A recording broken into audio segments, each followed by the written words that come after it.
بسم الله الرحمن الرحيم آمين አቤቱ ቸር እግዚአብሔር አምላካችን ሆይ በዚህ ዕለት በሰዓት በስፍራ በቸርነቱ ስለሰበሰብከን ለዚህ ከፍተኛ ክብር ስላደረስክ ከሁሉ አስቀድሞ ቅዱስ ስምህን እናመሰግናለን።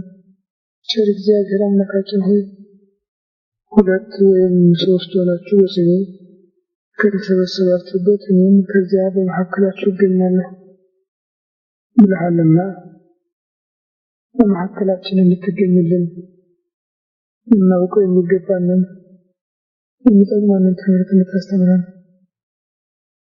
አእምሮአችን ሊሸከመው ሊመረምረው ሊረዳው የሚችል ምስጢር እንድትገልጽልን ቅዱስ መንፈስህን እንድትፈጥርብን ሀገራችን ኢትዮጵያን ኦርቶዶክሳዊ ተዋሕዶ ቤተክርስቲያናችንን ክርስቲያን ሕዝብህን በቸርነት እንድታስብልን ማዕቱን በምህረት ቁጣን በትዕግስት እንድትመልስልን ክፉን ነገር ሁሉ ታርቅልን ከመከራት ጋር ከመክረፍ እንድትጠብቀን እንለምንሃለን እንማልድሃለን።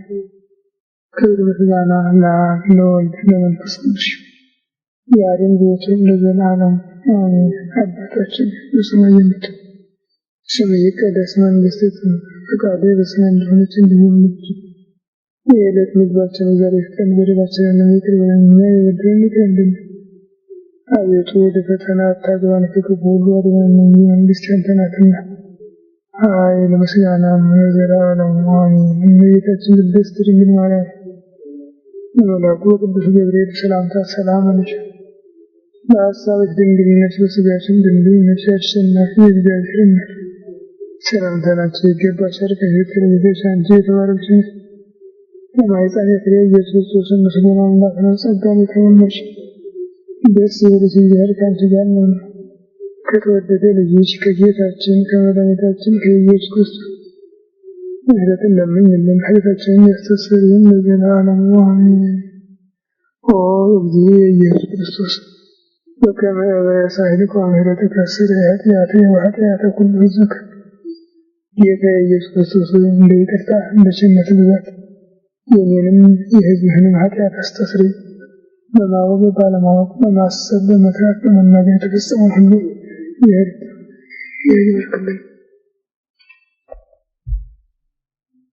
ግንቦት 7 ቀን 1996 ዓመተ ምህረት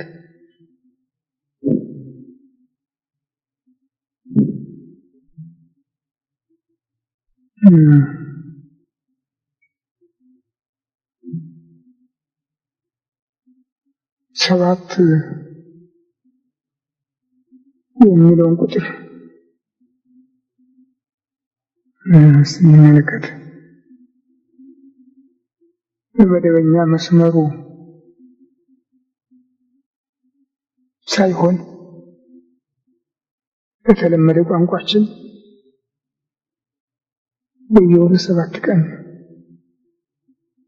የሥላሴ በዓል እናከብራለን። መሰረቱ ግን ሐምሌ 7 ነው።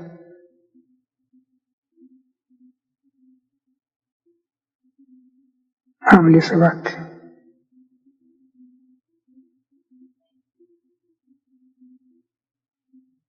በብሉይ ኪዳን የወር በዓል የሚባል መባቻ ብቻ ነው። የጨረቃ በዓላት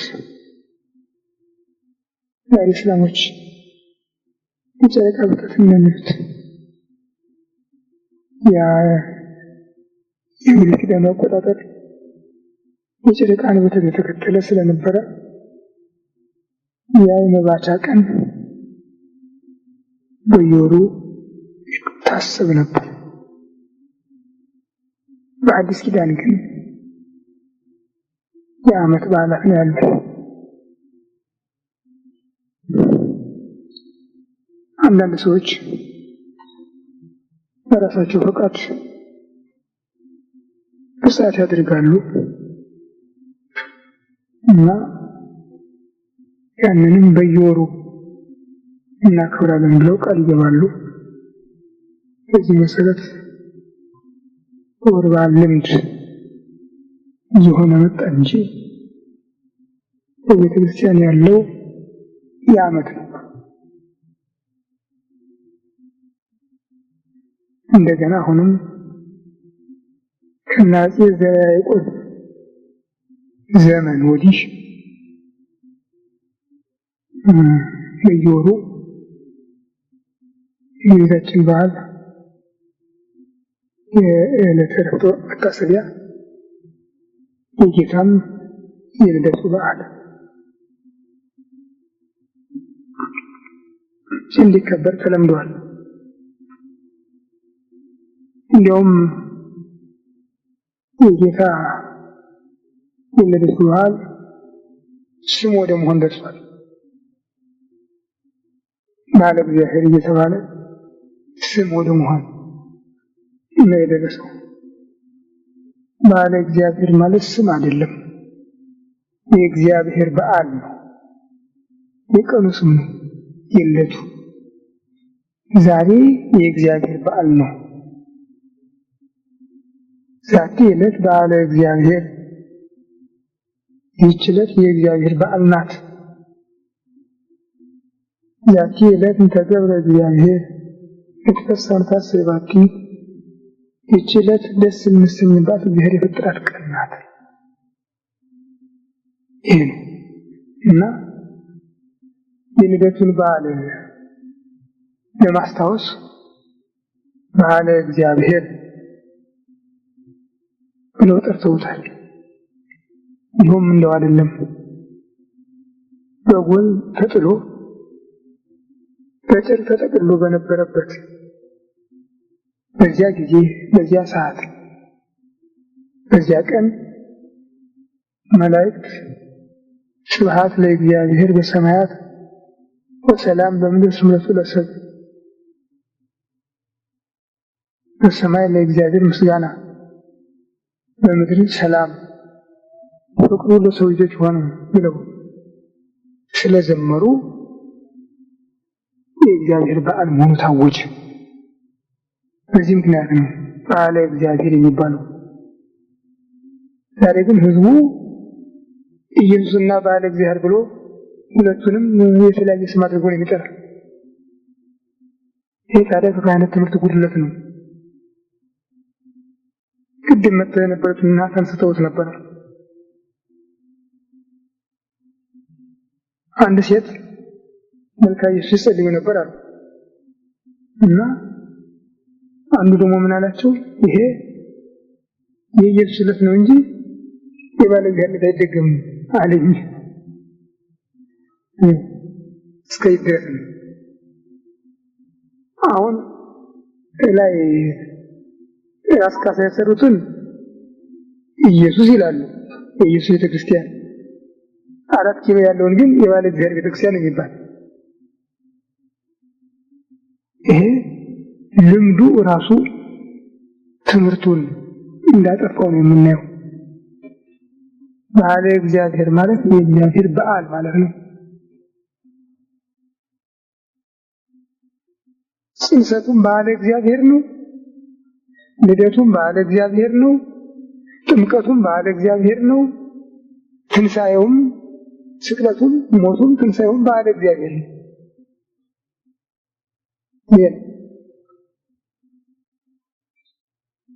ግን አንዳንድ ነገሮችን ለማስተማር ሲባል የተወሰዱ ነገሮች ኢየሱስ የሚለው ስም ያው በወንጌል የተማርነው ስሙ ነው፣ መድኃኒት ማለት ነው። ክርስቶስ ማለት የክርስቲያን ስም ማለት ነው። የመስቀል ስሙ ነው። መድኃኒዓለም የዓለም መድኃኒት የመስቀል ስሙ ነው።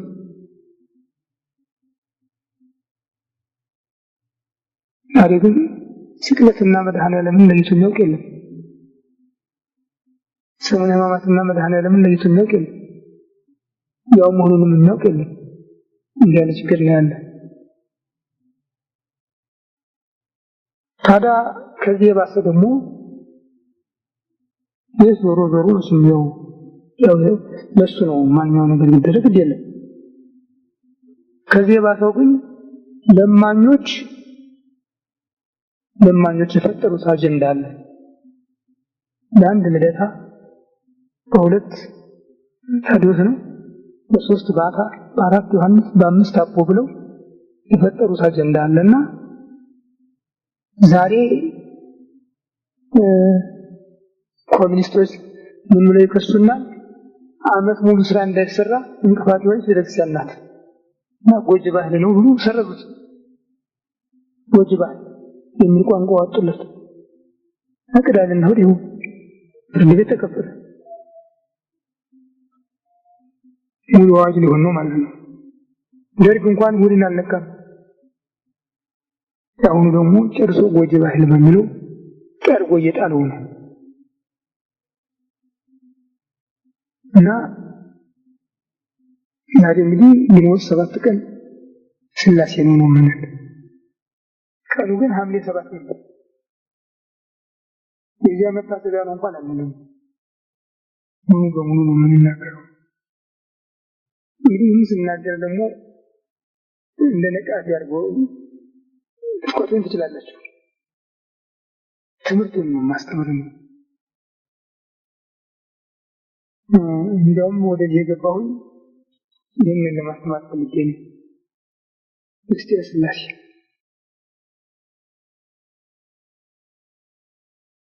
ሥላሴና እግዚአብሔር የሚለውን ስም እንኳን ለይተን አናውቅም። አንድነት እንዳለው ልዩነት እንዳለውም አናውቅም።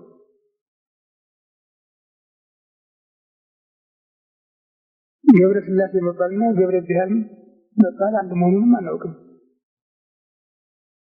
እስከ የትም ችግር ያለን ይህ በህጉ ብቻ አይደለም። የቤተክርስቲያን ሰዎችም ቢሆን ግን እግዚአብሔር ማለት አብ ወልድ መንፈስ ቅዱስ ማለት ነው። አብ ወልድ መንፈስ ቅዱስ ማለት ደግሞ አንድ አምላክ እግዚአብሔር ማለት ነው። ያን ነገር እግዚአብሔር ባልን ጊዜ አንድ አምላክ አብ ወልድ መንፈስ ቅዱስ ማለታችን ነው። አብ ወልድ መንፈስ ቅዱስ አንድ አምላክ ባልን ጊዜ ደግሞ እግዚአብሔር ማለታችን ነው።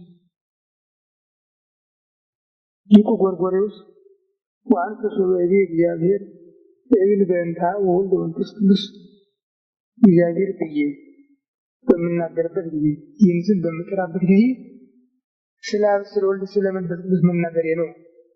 ሶስቱን አካላት ማመልከቴ ነው ብሏል።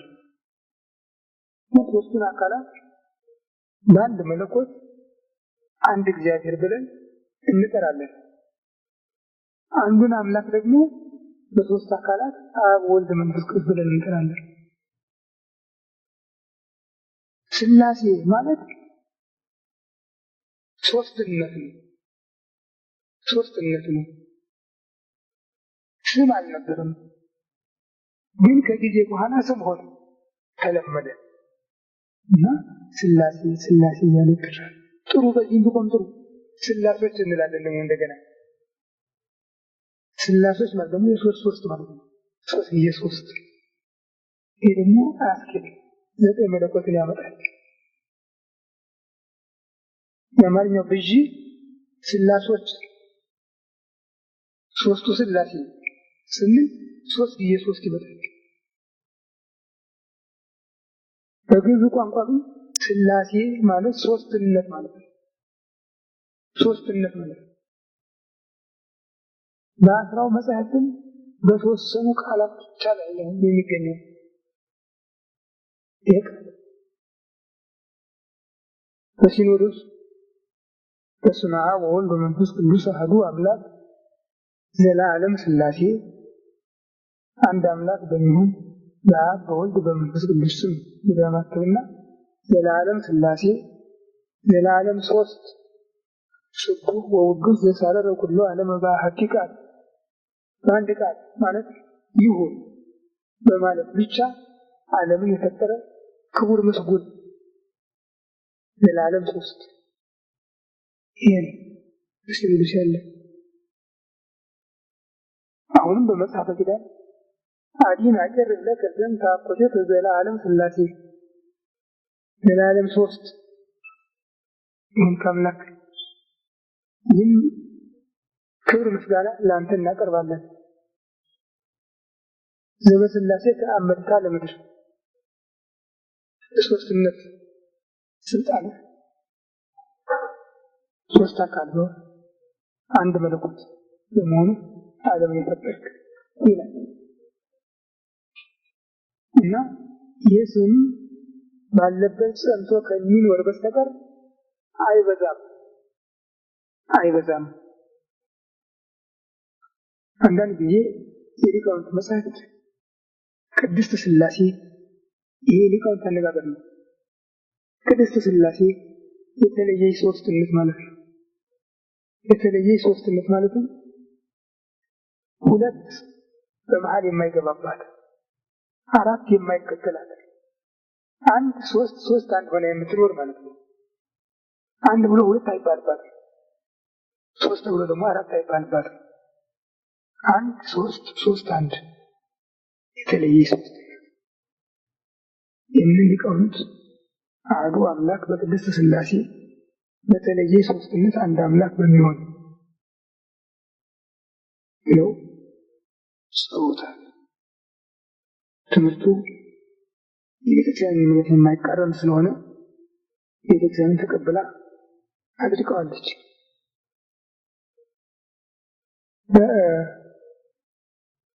አንዳንድ ሰዎች በጌታ አንቀጽ ስለምን ሆነ ብለው ይናገራሉ። ሴትና ወንድ አይልም። የቋንቋ ጉዳይ የተለየች ሶስትነት ነው እንጂ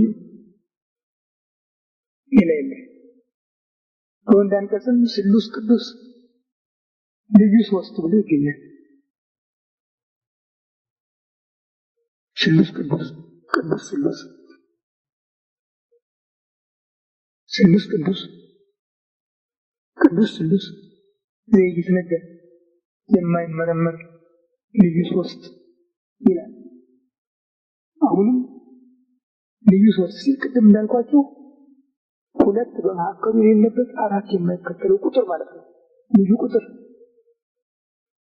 ለፈጣሪ ለፍጡር የማይነገር ማለት ነው። ከዚህ አልፎ ግን ሶስቱ ሥላሴ ወይም ሥላሶች ብሎ መናገር አይቻልም። አይቻልም። ለምን? ሥላሶች ካለም ወይም ሶስቱ ሥላሴ ካለም ወደ 9 ነው የሚያደርሰው። ሶስትን በሶስት አባዝቶ 9 መለኮት የሚያሰኘው ነው እና ከዚሁ ከሶስት አይወጣም አይወርድም።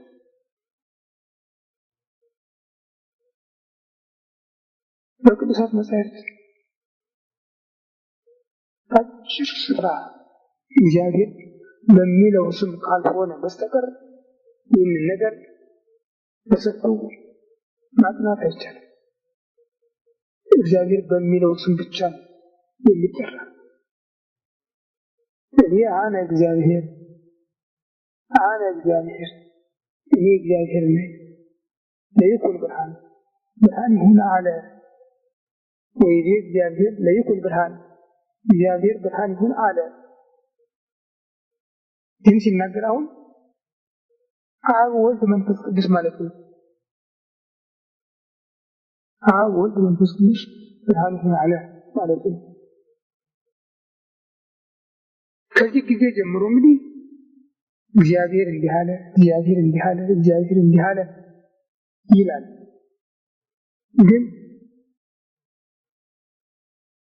ማነጋገሩ የብዛትን መልክ የሚያሳይበት ጊዜ አለ። በስነ ፍጥረት አሁን እንዳልኩት እግዚአብሔር ብርሃን ይሁን አለ፣ እግዚአብሔር ጠፈር ይሁን አለ፣ እግዚአብሔር ምድር አድሬትን አትክልትን ታውጣ አለ እያለ ሲናገር ከመጣ በኋላ ከመጨረሻው ወይኔ እግዚአብሔር ንግበር ሰብአ በአርአያነ ወበአምሳሊነ እግዚአብሔር በመልካችን በምሳሌያችን ሰውን እንፍጠር አለ ይላል። አሁን ከአንድ ቁጥር በላይ የሚያሳይ ድምፅ ነው። የድምፅ እንግዲህ በመልካችን በምሳሌያችን ቁጥር አይወስንም። ብዛትን ያሳያል፣ ቁጥር ግን አይወስንም። ቀጥሎ አሁንም ወይቤ እግዚአብሔር አዳም ኮነ ከመ አሐዱ እምኔነ፣ አዳም ከኛ እንዳንዱ ሆነ አለ እግዚአብሔር ይላል። አሁንም ብዛትን ያሳያል፣ ቁጥር ግን አያሳይም።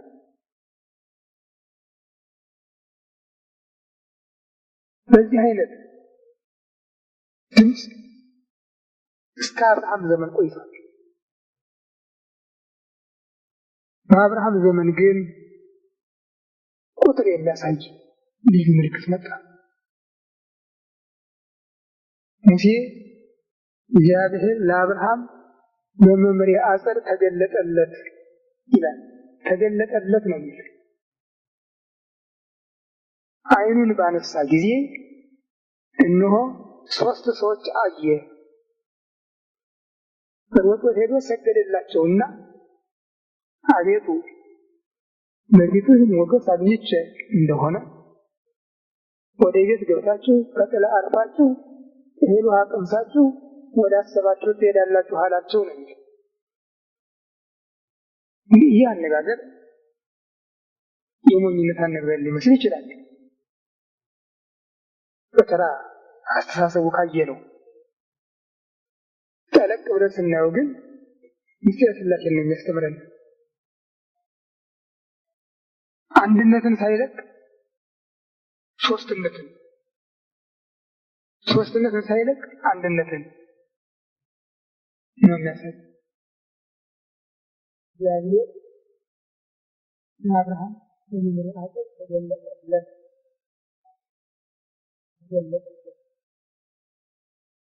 የአይምሮ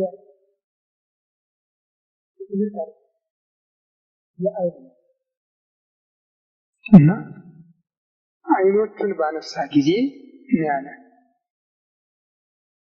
3 ሰዎች አየ። ተገለጡለት አላለም፣ ተገለጠለት ያለ። ዓይኖቹን ባነሳ ጊዜ 3 ሰዎች አየ። ሮጦ ሄዶ ሰገደላቸውና ይላል። አሁንም ሶስትነትን እናጸና ነው። እንደገና ተመልሶ እንደሆነ የሚለው አቤቱ በፊትህ ሞገስ አግኝቼ እንደሆነ፣ በፊትህ ነው የሚለው። በፊትህ ሞገስ አግኝቼ ከሆነ ወደ ቤት ገብታችሁ ከጥላ አርፋችሁ እህል ውሃ ቀምሳችሁ ትሄዳላችሁ አላቸው ነው የሚለው። እህል ውሃ ቀምሳችሁ ወደ አስባችሁ ትሄዳላችሁ አላቸው ነው የሚለው። እንዳላደረገ ነው የሚለው። ወደ ቤት ገቡ፣ ያቀረበላቸውን ሁሉ በሉ፣ ጠጡ እና በመጨረሻ ምን አለው? አመ ከመ ዮም እገብእ ኀቤከ፣ ከርሞ እንደ ዛሬ ወደ አንተ እመለሳለሁ። ከርሞ እንደ ዛሬ ወደ አንተ እመለሳለሁ። ሚስትህ ወንድ ታገኛለች። እኛ ወደ አንተ እንመለሳለን አይደለም ያለው፣ እኔ ወደ አንተ እመለሳለሁ ነው ያለው።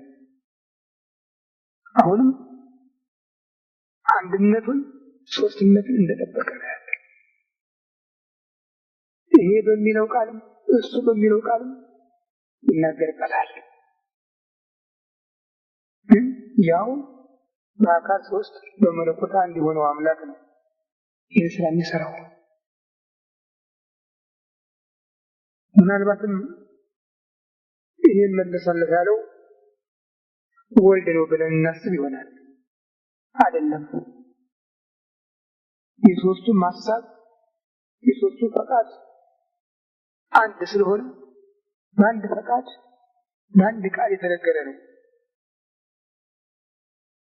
ለዚህ ነው ሊቁም ቅዱስ እግዚአብሔር አብ ዘሰምረ ኪያኪ ወቅዱስ ወልድ ዋሕድ ዘኀደረ ውስተ ከርሥኪ ወቅዱስ ጰራቅሊጦስ መንፈስ ቅዱስ ያጽናኪ፣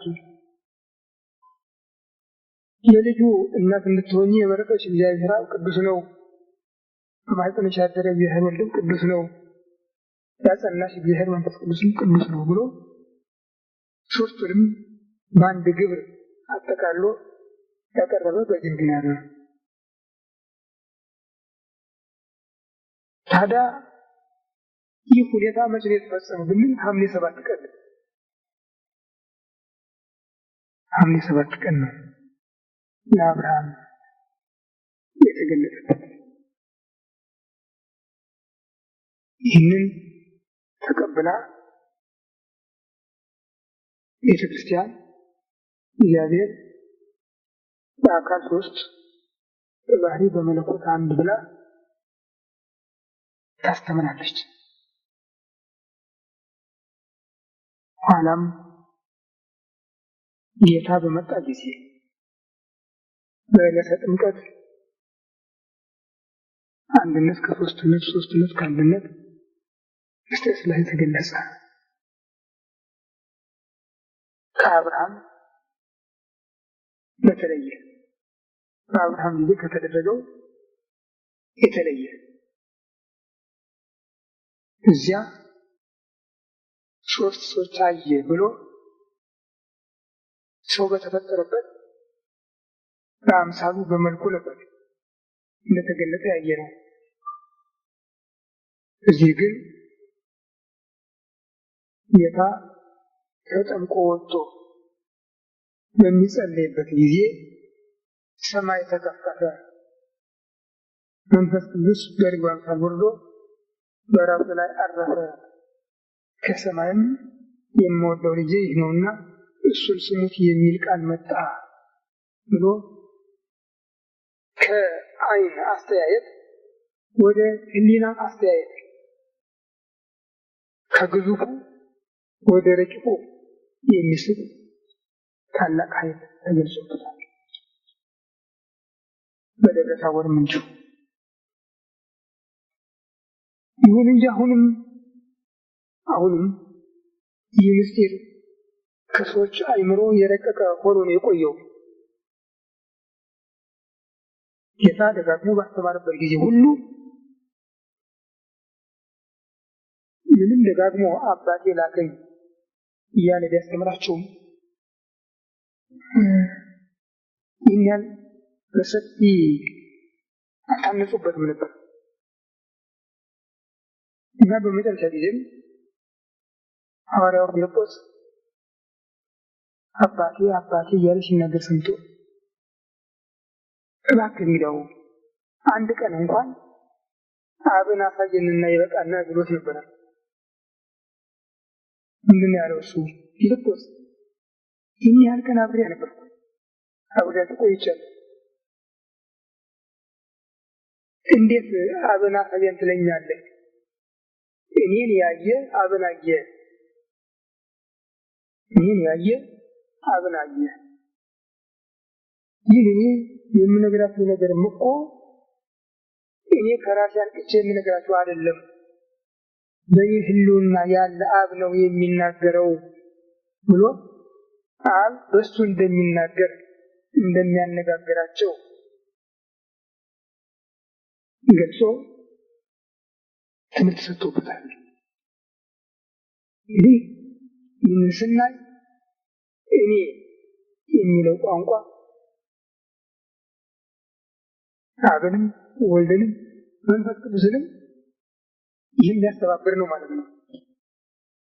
ይህ እኔ የምነግራችሁም እኔ ከራሴ አንቅቼ የምነግራችሁ አይደለም፣ በእኔ ህልውና ያለ አብ ስራውን እየሰራ ነው ያላቸው። ይልቅ ባልተጠየቀበት መልኩ ያልደረሱበትን ሊመራቸው ስለፈለገ እኔ አብን እለምነዋለሁ፣ ሌላውን አካል ጰራቅሊጦስን ይልክላችኋል፣ የእውነት መንፈስ ነው፣ ዓለም ሊሸከመው ሊቀበለው የማይቻለውን አያውቀውምና እናንተ ግን ታውቁታላችሁ፣ አድሮባችሁ ይኖራልና ብሎ ስለ መንፈስ ቅዱስ ሰበከላቸው። አካላዊ መሆኑን መንፈስ የሚል ቃል በብሉይ ኪዳንም በሰፊው ተጠቅሶ ይገኛል። ግን በዮርዳኖስ እንደታየው አካላዊ መሆኑን በስፋት የሚማሩበት ነገር አልነበረምና ዛሬ እሱ ወደ ዓለም መጥቶ ራሱን እንዳስተዋወቀ መንፈስ ቅዱስም ወደ ዓለም መጥቶ ራሱንና አብ ወልድ መንፈስ ቅዱስ የሚለውን እምነት እንደሚገልጽ አረጋገጠ። ከዚህ በኋላ በትንሣኤው ቀን ሲልካቸው ሁሩ ወመሃሩ ውስተ ኩሉ አጽናፈ ዓለም ሂዱ እስከ ምድር ዳርቻ ድረስ አስተምሩ ወአጥምቅዎሙ በስመ አብ ወወልድ ወመንፈስ ቅዱስ ወይም ታጠምቅዎሙ በሉ በስመ አብ ወወልድ ወመንፈስ ቅዱስ በአብ በወልድ በመንፈስ ቅዱስ ስም አጥምቋቸው ወይም ስታጠምቋቸው በስመ አብ ወወልድ ወመንፈስ ቅዱስ በሉ ብሎ የመጨረሻውን ትምህርት ሰጣቸው። ይህ ካደረጋችሁ በኋላ ወመሃርዎሙ ይቅረቡ ያዘዝኩክሙ ያዘዝኳችሁ እንዲጠብቁ አስተምሯቸው አለ። በዚህ ቃል መሰረት ነው እንግዲህ ስራችን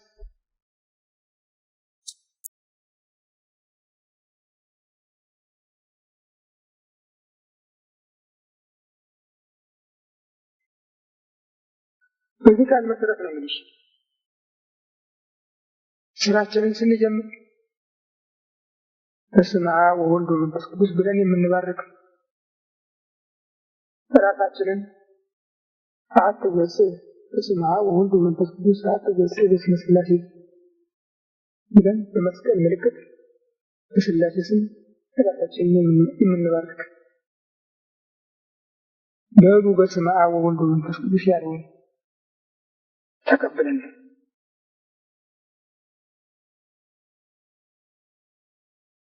ይሁን እንጂ አሁንም ስራ ሁሉ የሚሰራ እግዚአብሔር በሚለው ስም ነው። እግዚአብሔር የሚለው ስሙ አንድነትን ከሶስትነት ሶስትነትን ከአንድነት ያጠቃለለ በመሆኑ እግዚአብሔር በሚለው ስሙ ነው የምንሰራው።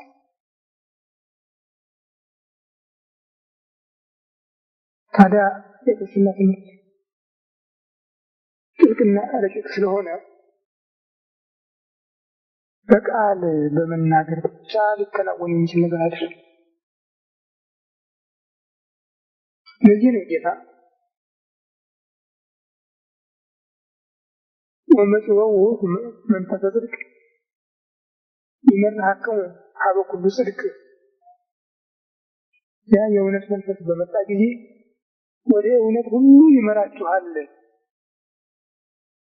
እኔ የነገርኳችሁን ያሳስባችኋል ያላቸው። 3 ዓመት ከ3 ወር ወንጌልን አስተምሯቸዋል። በዓይናቸው የሚያዩትን አሳይቷቸዋል፣ በጆሮአቸው የሚሰሙትን አሰምቷቸዋል። ግን አንድም እንኳን በጭንቅላታቸው የተቀረጸ አይመስልም። ይህ ስለሆነ ነው መንፈስ ቅዱስ እልክላችኋለሁ፣ እሱ ይመጣል፣ ያስተምራችኋል፣ የነገርኳችሁን ሁሉ ያሳስባችኋል አለ። እንዳለውም አደረገ። በጽርሐ ጽዮን ተሰብስበው ሳሉ ቀኑ ግንቦት 18 ቀን ነው። ዕለተ እሑድ ነው። ለቅዳሴ ነበር የተሰበሰቡ። የጌታ ወንድም የሚባለው ያዕቆብ ሐዋርያ ነው መሪው። ቀኑ መንፈሰ ቅዱስ ይበዝንቱ ህብስት ወዲበዝንቱ ጽዋ፣ ስለዚህ ህብስት በዚህ ጽዋ ላይ ቅዱስ መንፈስን ላክ ብሎ ሲናገር መንፈስ ቅዱስ ወረደ። ከውጭ ሲሰሙት ጥቅል ያውሎ ንፋስ ድምፅ ይመስል ነበረ። ወደ ውስጥ ሲገባ ግን የተከፋፈለ የእሳት ላንቃ ሆነ። በሁሉም ላይ ያደረባቸው ነው። ሁሉም እንደሚገባቸው እግዚአብሔር እንዳደላቸው መጠን በ72 ቋንቋ ተናገሩ ነው የሚለው።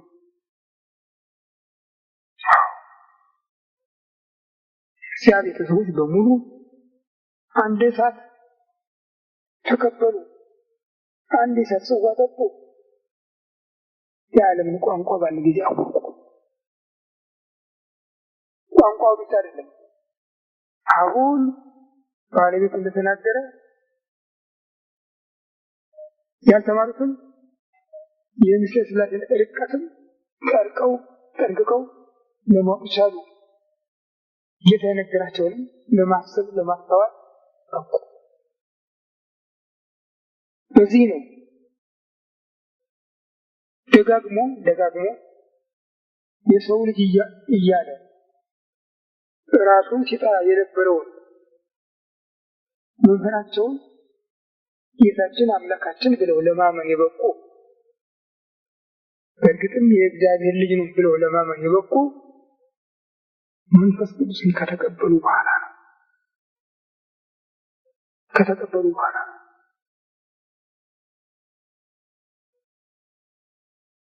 ጌታ የእግዚአብሔር ልጅ ነኝ ብሎ በማስተማሩ አይሁድ ይቃወሙት ነበረ። የሰው ልጅ ነኝ በማለቱ ግን አንድ ቀን ማልተጣለለ። በብዛት ደግሞ የሚናገር ይሄንን ነበር። በተለይም በዮሐንስ ምዕራፍ 3 አልቦ ዘአልቦ ሰማይ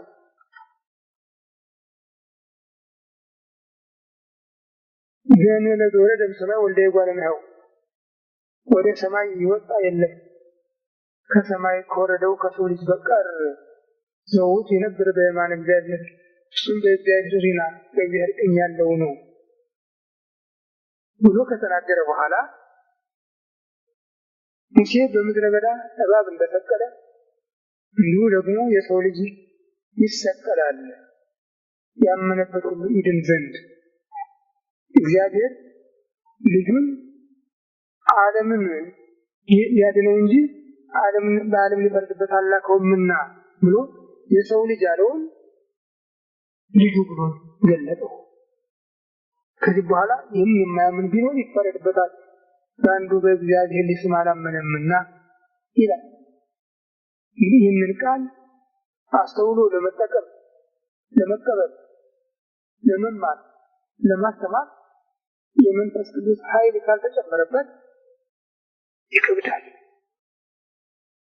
መንፈስ ቅዱስ ግን ይህን ትምህርት ከምዕመናን ልቦና አስማማውና ወንጌል በሞላው ዓለም ተሰበከ እና ጌታ እሱ በመጣ ጊዜ ሁሉም ያስተምራችኋል፣ የነገርኳችሁንም ያሳስባችኋል አለ። አሁን መንፈስ ቅዱስ በሐዋርያት ላይ ከወረደ በኋላ አብ ወልድ መንፈስ ቅዱስ አንድ አምላክ ብሎ ማስተማር ተቻለ። እግዚአብሔር አብ ወልድ መንፈስ ቅዱስ ብሎ ማስተማር ተቻለ። እግዚአብሔር ብሎ በአካል ውስጥ በባህሪ በመለኮት አንድ የሆነውን አምላክ በዚህ ስም ብቻ ጠርቶ ማምለክ ማመስገን ተቻለ። ይሄ ነው እንግዲህ ወደ ሥላሴ ወደሚለው ቃል ስንመጣ የሚያስተምረን ይህንን ነው። ግን ይሄ እንኳን በሕዝቡ ዘንድ በካህናት ዘንድም የተጠነቀቀ አይደለም። በጣም አስቸጋሪ ነው።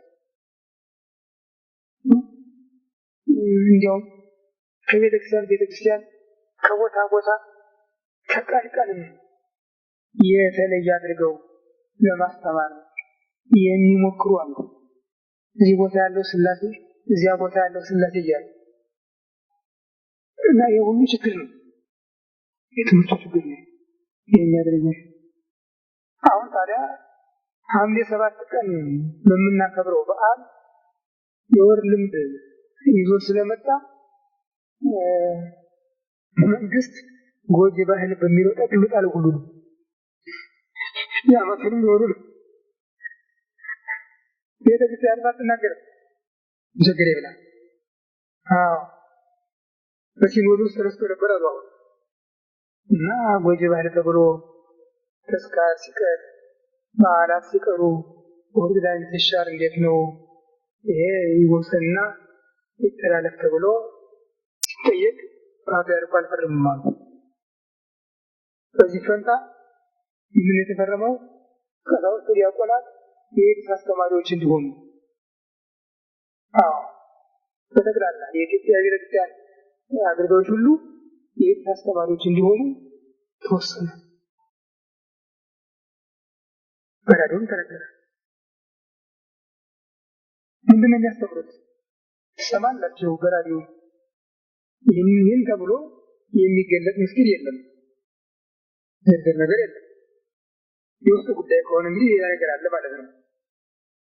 ሌላ ነገር አለ ማለት ነው።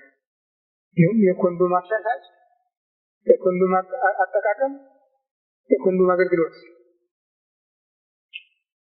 ቄስና ዲያቆን የሚይዘው ወደ ሴቶች ሊሄዱ ነው። ይህ በሲኖዶስ ተወሰነ ተብሎ ሲነገር እኛም ግን አልፈረሙም ስላሉ አልተነገር። እንዲህ ያለ ችግር የደረሰ እና ስለዚህ እግዚአብሔር እንዲጠብቀን ከመጸለይ በስተቀር እውነቱ ይህች ቤተክርስቲያን በጣም እየወደቀች ከስሯም እየተነቀለች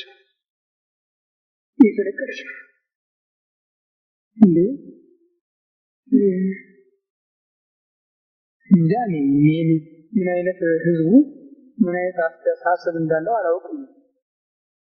የእስላምም የራሱን እንደጠበቀ ነው፣ የካቶሊኩም የራሱን እንደጠበቀ ነው፣ ፕሮቴስታንቱም የራሱን እንደጠበቀ ነው። ሁሉም ግን ተባብረው የዚችን ቤተክርስቲያን ባህልና ስርዓት ለመለወጥ የሚደፉ ግዝረት ይላሉ። ግዝረት እኮ ከሰው አለ የተገኘ እግዚአብሔር እኮ ያዘዘ እግዚአብሔር ሰው አለ የፈጠረው ይህንን ነገር። ደግሞ ጎጂነቱ ምን ላይ ነው? እስከዛሬ ኑሮ የለም ወይ? ከተሰራበት ጊዜ ጀምሮ 3000 ዓመት ነው። እኛ ተገዝረናል፣ አባቶቻችንም ተገዝረዋል፣ እናቶቻችንም ተገዝረዋል። መቼ ነው ጉዳት የደረሰው? አለ የምታውቁት ነገር አለ? ግን ሁሉም አሁን የሚፈታበት እዚህ ላይ ነው። በዓላት ያከብሩ ኖሮ የለም አባቶቻችን። ሌላ ይቅር ጣልቃ ገቦ የሚተወውና በመደዳ በዓል የሚከበር ነበረ ከግንቦት 21 እስከ 25። እንዲያውም ሰሙነ ጰራቅሊጦስ 8 ቀን፣ ሰሙነ ፋሲካ፣ ሰሙነ ሕማማት 8 ቀን ይከበር ነበረ። ምንም በረከት የጎደለበት ጊዜ ከሚጨምር በስተቀር። የሚገርማችሁ ነገር የድሮ ውሃ ዓርብ ነው የሚቀዳ። የቅዳሜ ሰንበት ውሃ ዓርብ ይቀዳል፣ እስከ ሰኞ ድረስ አይቀዳም። ያንን ተላልፈው ቅዳሜና እሑድ የቀዱ እንደሆነ ይበላሻል ውሃው። ከዚያኛው በፊት ያ ዓርብ የተቀዳው እያለ ቅዳሜና እሑድ የተቀዳው ውሃ ይበላሻል። እንደዚህ ያለ ምልክት ይታይበት የነበረው ዛሬ ጠርገን እንጣር የሚሉት። ይሁንና ዛሬ በዓለምም ቢሆን እሑድን ዓለም በብዛት ያከብራል። ከአይሁድና ከእስላም በስተቀር በብዛት ያከብራል። እሑድ የዕረፍት ቀን ነው። ሰራተኞች እንኳን በዚያ በወዲያኛው በሰለጠነው ዓለም እሑድ አይቀበሉም። ቅጥራቸው የስንብት ቀናቸው ነው የታወቀላቸው እንጂ አይሁድና እስላም ብቻ ናቸው። ያን ቢሆን የሳምንት በዓል አላቸው። አይሁድ ቅዳሜን፣ እስላም ዓርብን ያከብራሉ። እንደዚህ ነው ያላቸው እንጂ የሳምንት በዓል የሌለው ህዝብ የለም። አሁን ግን እዚህ በሙሉ ተደመሰሰ ማለት ነው። እንዲያው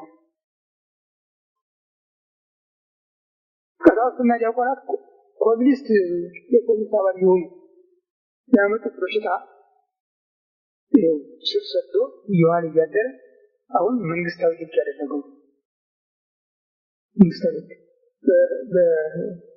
በህገ መንግስቱ መንግስት በሃይማኖት አይገባም የሚለው ነገር ቀርቶ አሁን ግን ስርዓተ ቤተክርስቲያን ጠራቂ ከጀማቱ ጎጂ ባህል ነው ወጅብ አይደለም።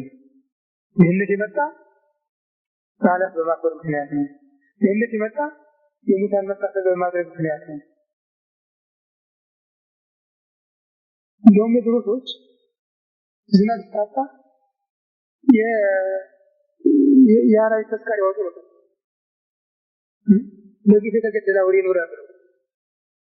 እንደው እንኳን የቤተሰቡን ቀርቶ ለሕግ የታወጀውን ያለ ጥያቄ ዝም ብሎ የተሻረ ነው። ይህም እያጨበጨበ የተቀበለው ነው።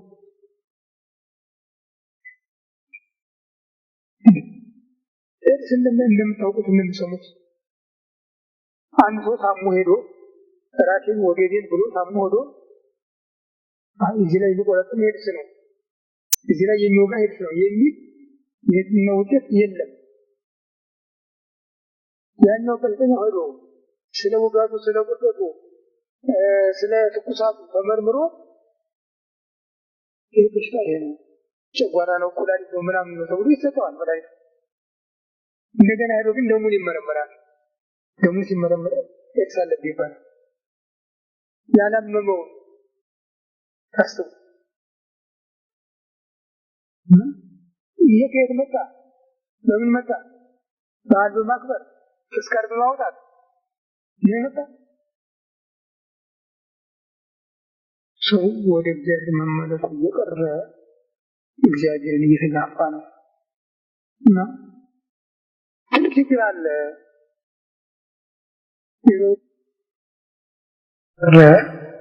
እግዚአብሔርን እየተጋፋ ነው እና ትልቅ ችግር አለ።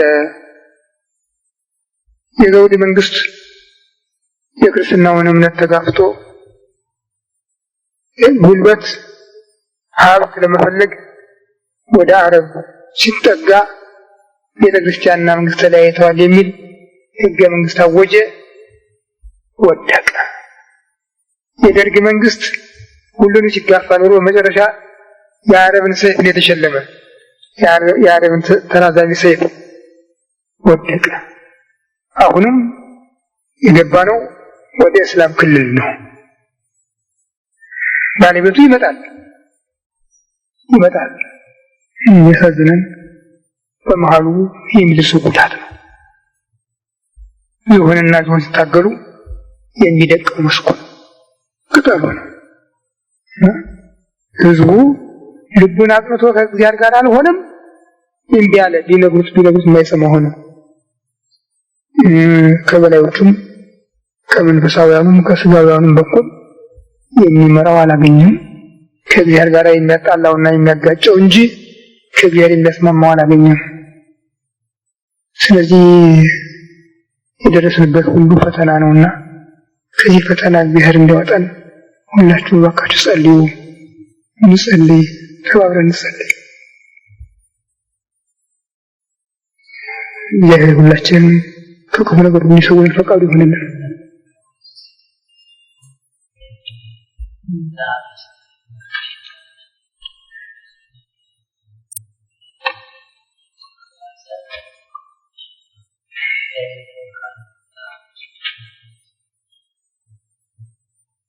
አጠቃላይ ስም እየሄደ ነው። አጠቃላይ ስም እግዚአብሔር ነው። መሰረቱ አብ ነው። ልብ፣ ቃል፣ እስትንፋስ አይደለም እና የቃል የእስትንፋስ መገኛ ልብ ነው።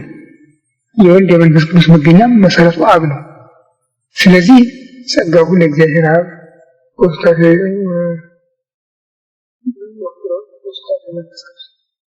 ያህል ላይ መስለክ ብሎ ይናገራል። በመሰረቱ ወደሻለ ነው እንጂ ያካስ ነው በተለይ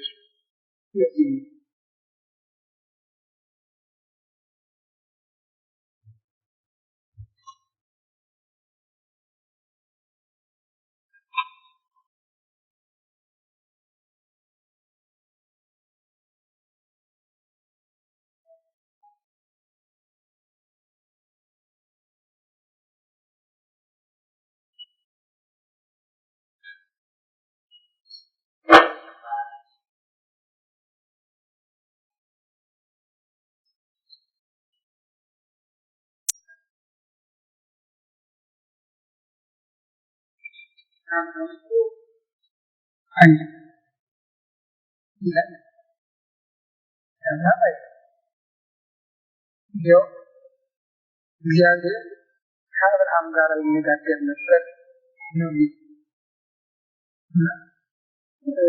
ይያባና አብርሃም ወደ አብርሃም ብራሰብሮ ታላቅ ወገን ይሆናልና ወናሁ ጋር ለሰዶም ወገሞራ በሳት ሰዶም ወገሞራ ከዚህ ተስዋል ሰው ወርድ ወይ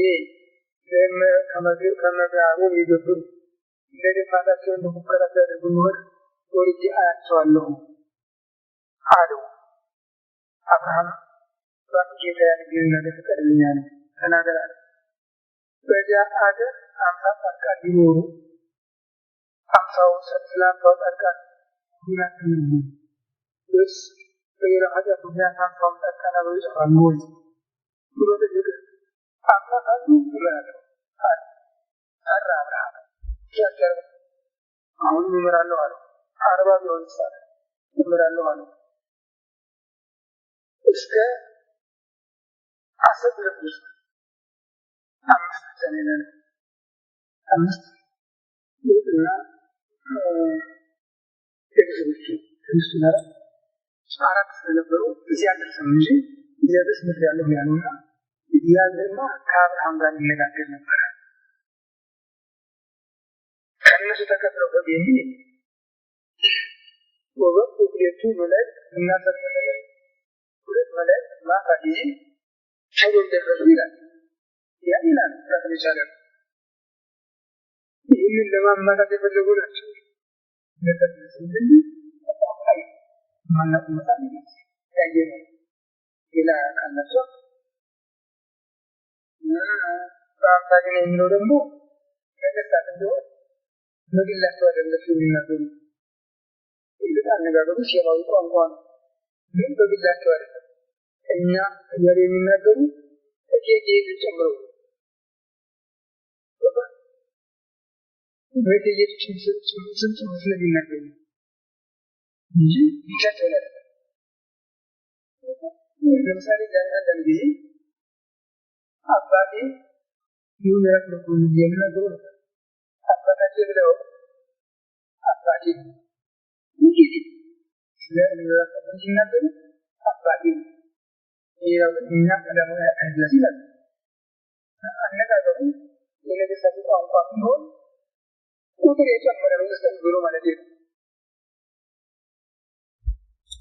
ያለ አሜን አቤቱ ቸርቻ ከራማታችን ይልቅ በሚሳት በሚሰራ በቸርነት ስለተሰጠ ለተከፈለ ስለተሰጠ ከሁሉስ ቀደም ብዙውን እናመሰግናለን ቸርቻ ከራማታችን እስካለ ፈሳሚ ከእናንተ ጋር ላይ ይላልና እንዳትለየን እንዳትርቀን ስለታደገን እንደጠብቀን ከመከራ ስጋ ከመከራ ተነስተን ይለምናለን ይለምናለን ቸርቻ ከራማታችን እጅነት ከሚሉት ቤተክርስቲያን መልስ ቤተክርስቲያን መልስ እነዚህ ምዕመናን አይጠሰም እረኞቻቸው ክዶች የፍዳቸው በጎች ናቸው ተብለውም ቀበሮም ዝንጀሮም ጅብም ኖሮ ተላበለባቸዋል ስለዚህ አንተ በቸነት ልታስባቸው ደስ እንለምንሃለን እንለምንሃለን ቸር እግዚአብሔር አምላካችን በስምህ የቀረበውን በቸርነትህ እንድትባረክልን ሀብትህን ጸጋህን በረከትህን እንድታድለን እንለምንሃለን እንለምንሃለን ክብር ምስጋና ለአንተ ለቸር አባትህ ለመንፈስ ቅዱስም ይሁን የዓለም ዘወትርም ለዘላለም አሜን አባታችን በሰማይ የምትኖር ስምህ ይቀደስ በምድር ፈቃድህ በሰማይ እንደሆነች እንዲሁ የዕለት ምግባችንን ዛሬ ስጠን በደላችንን ይቅር በለን እኛም የበደሉንን ይቅር እንደምንል በደላችንን እግዚአብሔርን እንጂ መንግሥት ያንተ ናትና ኃይል ምስጋና ለዘላለም አሜን እመቤታችን ቅድስት ድንግል ማርያም በባሕርይ ቅዱስ ገብርኤል ሰላምታ ሰላም እልሻለሁ በሐሳብሽ ድንግል ነሽ በሥጋሽም ድንግል ነሽ የአሸናፊ የእግዚአብሔር እናት ሰላምታ ላንቺ ይገባሻል ከሴቶች ተለይተሽ አንቺ የተባረክሽ የማኅፀንሽ ፍሬ ኢየሱስ ክርስቶስ ነው ጸጋን የተመላሽ ደስ ይበልሽ እግዚአብሔር በዚያ ለሚመለከተው ከጌታችን ከመድኃኒታችን ከኢየሱስ ክርስቶስ ለሚመለከተው ሕይወታችን ፍስህን ለዘላለም አብዬ ኢየሱስ ክርስቶስ ከማየ ሳይልቅ በሚመለከተው ኃጢአትን ጌታ ኢየሱስ ክርስቶስ እንደ ይቅርታ እንደ ቸርነቱ የእኔንም የሕዝብህን ኃጢአት አስተስርይ በማወቅ ባለማወቅ በማሰብ የሚሰጠን መሬት በሰዓት እንደዚያታ